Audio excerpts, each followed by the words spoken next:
Hello students, good morning to everyone. Today we are going to study 11 number chapter Work and Energy, page number 76. Work and energy is the related concept. We in daily life we do any work. जो हम daily life में कोई भी work करते हैं तो उसके लिए हमें एनर्जी की ज़रूरत होती है। अगर हमारे बॉडी में एनर्जी नहीं है तो हम अच्छी तरह से कोई भी वर्क नहीं कर सकते। There are different pictures are given, there are various actions are given from this picture and all these actions we require energy. तो ये जो पिक्चर दिखाए गए हैं तो इन पिक्चर्स में डिफरेंट डिफरेंट एक्शन दिखाई गई है। तो that means there is the work and for that work we require energy. तो आप लोग देख सकते हैं तो पहले पिक्चर में वो जो बॉय है तो वो टायर के साथ खेल रहा है। तो वो जो टायर खेलता है तो उसको वो हाथ से वर्क कर रहा है। When he work that time he require energy. In next picture वो जो गर्ल है तो वो स्कूल बैग उठा रही है। That means she require energy for that work. In next picture, the hammers are shown in one hand and that hammer hammering to nail. That means that work is done and for that work energy is required. In next picture, that girl pulled that box and that box is heavy box and for that pulling that box the energy is required. In next picture there are different work and for that work energy is required. When an object is displayed by applying a force on it work is said to be done. अगर कोई object एक जगह से दूसरी जगह पर displace होता है मतलब उसकी जगह चेंज होती है due to applying force. Force अगर हम करते हैं कोई भी ऑब्जेक्ट पर तो फोर्स की वजह से उसकी जगह चेंज होती है तो उसे हम वर्क बोलते हैं। Now next topic is work. What is mean by work? Now there is one experiment. There is one girl, she pulled that box and that box is empty and that empty box she pulled easily। तो वो जो empty box है तो वो easily pull कर सकती है। but in next picture that box is heavy and when that box is heavy that work will hard। तो उसको वो बॉक्स पुल करने के लिए ज़्यादा एनर्जी की ज़रूरत है। तो इन दोनों पिक्चर में हमें डिफरेंस क्या देखने को मिलता है? तो अगर जो वर्क है तो वो मतलब लाइट है और वर्क कम है तो हमें एनर्जी की ज़रूरत भी कम लगती है। अगर वर्क ज़्यादा है तो हमें एनर्जी की ज़रूरत भी ज़्यादा लगती है। More work is done for the same displacement when more force is applied to do work. अगर ज़्यादा हमें काम करना है तो ज़्यादा फोर्स की ज़रूरत होती है। If the same force is applied more displacement more work is done by force. अगर वही वर्क है लेकिन उसके लिए हमें ज़्यादा फोर्स की ज़रूरत लगती है। तो हमें ज़्यादा फोर्स क्यों चाहिए? Because that work is heavy. तो हमें ज़्यादा काम करना है और ज़्यादा वर्क करने के लिए हमें फोर्स भी ज़्यादा अप्लाई करना पड़ेगा। तो that's why when we do any work that depend on that work energy is also depend। तो जितना हमें वर्क करना है उतनी एनर्जी हमें लगती है। That means force is required. Energy means here force. तो हमें जितना वर्क करना है तो उतना हमें फोर्स ज़रूरी है। अगर ज़्यादा वर्क करना है तो ज़्यादा फोर्स की ज़रूरत होती है। Now let's try. Now here one experiment is there. Take a pulley, fix it at height. एक पुली लेनी है तो आपको पुली पता होगी। This is called this is called pulley. तो ये जो हम वेल होती है तो उस पर एक पुली लगाई होती, वैसे ही एक छोटी पुली है। And tie a load of 2 kilogram at one end. तो आपको एक एंड पर आपको यहाँ 2 किलोग्राम वज़न रखना है। Hold the other end the string, pull it downward to lift the load. तो 2 किलोग्राम वेट वहाँ डाल के हमें वो पुली खींचनी है या पुल करनी है। First up to height 1 metre and then up to height 4 metre when is more work. अगर 2 मीटर पर ये पुली है, यहाँ है नीचे के पार्ट पे, तो यहाँ हमें फोर्स उसको पुल करने के लिए ज़्यादा लगेगा। और थोड़ी ऊपर है मतलब 4 मीटर यहाँ तक, अगर यहाँ है तो हमें वो फोर्स हमें कम लगेगा। When applied force is same, more work is done when there is a greater displacement। अगर फोर्स सेम है बट डिस्प्लेसमेंट हमें ज़्यादा करना है, तो एक जगह से दूसरी जगह हमें वो चीज़ उठा के ले जानी है। तो 2 मीटर से अगर हम ये 2 किलोमीटर हमें लिफ्ट करना है, तो यहाँ से यहाँ तक जाने के लिए हमें ज़्यादा एनर्जी लगेगी। अगर 4 मीटर पर वो पुली अप्लाई की है, तो यहाँ से यहाँ तक जाने के लिए हमें फोर्स थोड़ा कम लगेगा। In other word, for measuring work both force and displacement must be consider. तो हम जब कोई भी वर्क करते हैं तो उसके लिए हम फोर्स को भी कंसीडर करते हैं और डिस्प्लेसमेंट को भी कंसीडर करते हैं।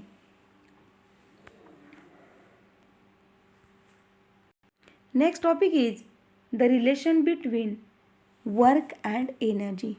Student, we have seen what is meant by work and what is meant by displacement and what is meant by force.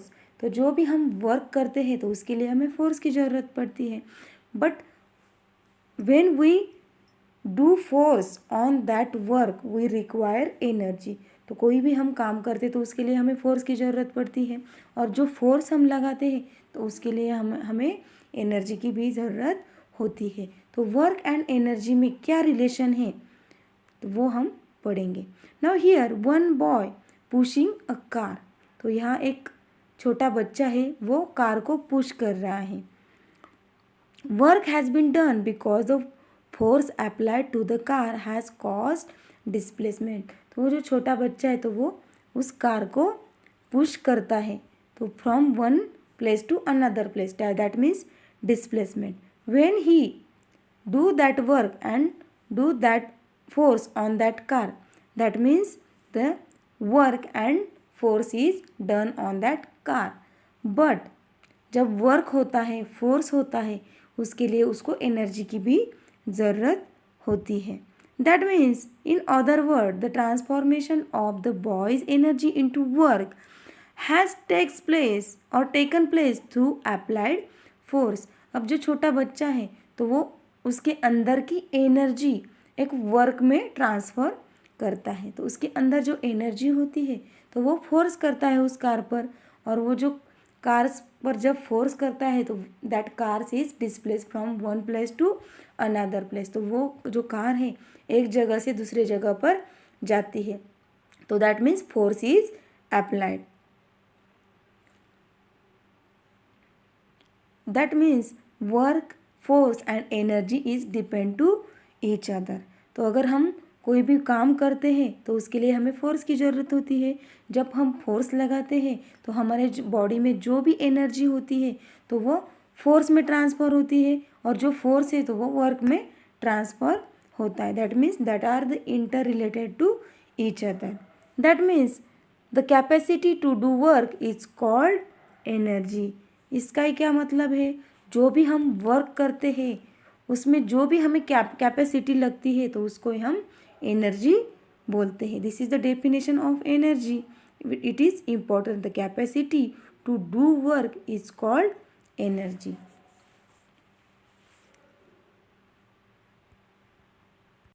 Do you know student the unit of work and energy are same.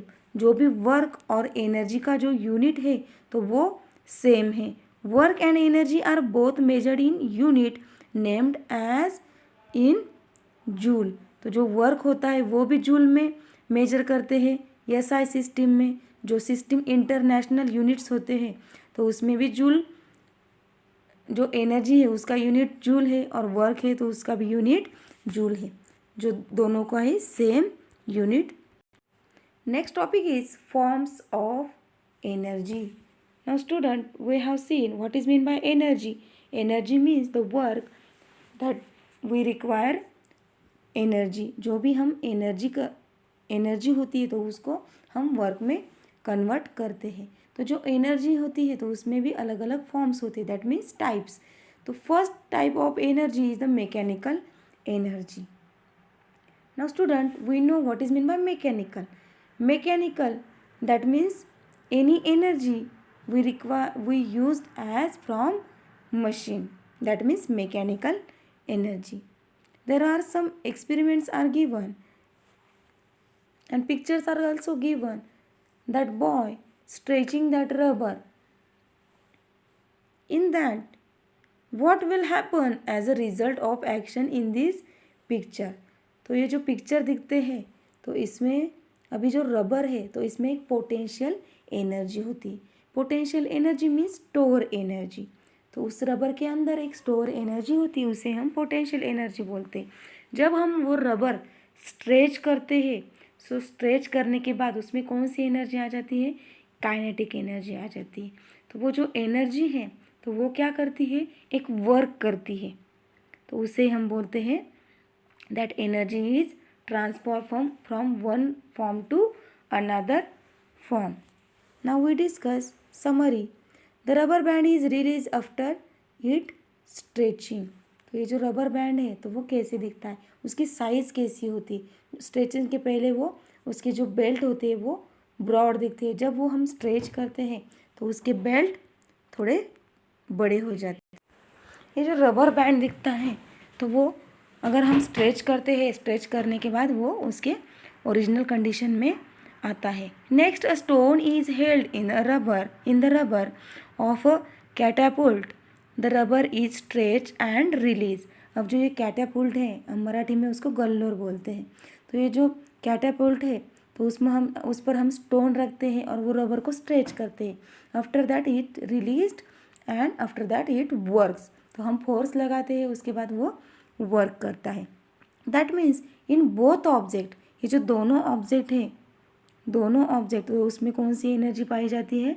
Potential energy. The energy which is store in an object due to specific state और position of that object is called potential energy.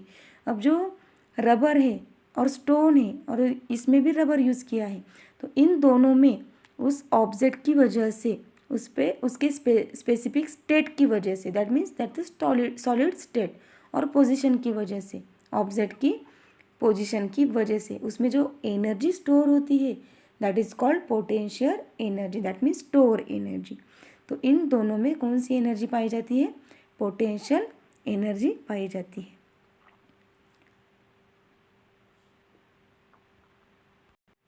That means in mechanical energy one type is potential energy and next one is a kinetic energy. अब kinetic energy क्या होती है? अब जो kinetic energy है तो हम एक एग्जांपल के थ्रू पढ़ेंगे। In the game of the marbles, from where does one marble get energy to set another marble in motion. तो हम जब मार्बल्स होते हैं तो वो मार्बल को अगर टच करते हैं तो एक मार्बल की वजह से दूसरी जो मार्बल है, तो एक मार्बल की वजह से दूसरी मार्बल जो है उसमें एनर्जी आ जाती है और वो मोशन में आ जाती है। तो that means that energy is in flowing form. तो जो मार्बल्स है उसके अंदर पोटेंशियल एनर्जी होती है, but when we stick that marbles, हम जब मार्बल को टच करते हैं तो वो मोशन में आने की वजह से उसमें कौन सी एनर्जी पाई जाती है? काइनेटिक एनर्जी पाई जाती है। जब हम नेक्स्ट एग्जांपल है कैरम बोर्ड का। जो कैरम बोर्ड के स्टिकर्स होते हैं तो उसमें जो स्टिकर्स होता है तो जब हम उसको टिक करते हैं या से क्या बोलते हैं हम उसको खेलते हैं तो प्लेइंग के बाद उसमें कौन सी एनर्जी आ जाती है? Kinetic energy, that means motion in that object. We giving energy to the marbles or the strikers, set them in motion. जब हम मार्बल्स को और स्ट्राइकर को एनर्जी देते हैं, जब हम उसको स्टिक करते हैं तो उसमें एक मोशन आ जाती है. The energy obtain from that motion is called kinetic energy. जब मार्बल्स को हम स्टिक करते हैं तो वो मोशन में आ जाती है, तो उसी मोशन में जो एनर्जी हमें मिलती है that is called kinetic energy. The kinetic energy means that is in motion, and in that motion the kinetic energy is obtained. The energy used for doing mechanical work is called mechanical energy. अब mechanical energy क्या होती है?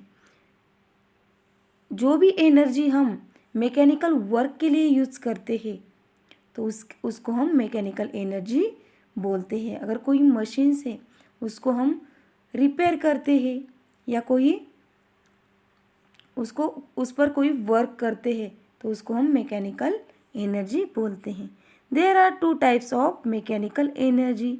First one is the potential energy and second one is the kinetic energy.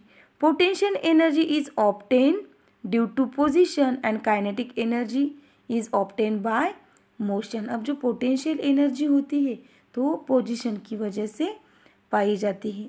कोई भी अगर object है तो वो स्टेडी कंडीशन में है, उसके पोजीशन पर डिपेंड होता है उसकी पोटेंशियल एनर्जी. और कोई भी ऑब्जेक्ट है वो अगर मोशन में है दैट मीन्स फ्लोइंग कंडीशन, तो that is called kinetic energy. तो हमने क्या पढ़ा? Mechanical energy that is the form of energy, and mechanical energy is energy that used for mechanical work. जो मैकेनिकल एनर्जी होती है तो वो मैकेनिकल वर्क के लिए यूज़ होती है, उसे हम मैकेनिकल एनर्जी बोलते हैं. उसके भी दो टाइप्स है, potential energy and kinetic energy. तो पोटेंशियल एनर्जी क्या होती है? तो potential energy is obtain due to position. तो कोई ऑब्जेक्ट है तो उसकी पोजीशन से वो पोटेंशियल एनर्जी ऑब्टेन की जाती है. और kinetic energy is obtain by motion.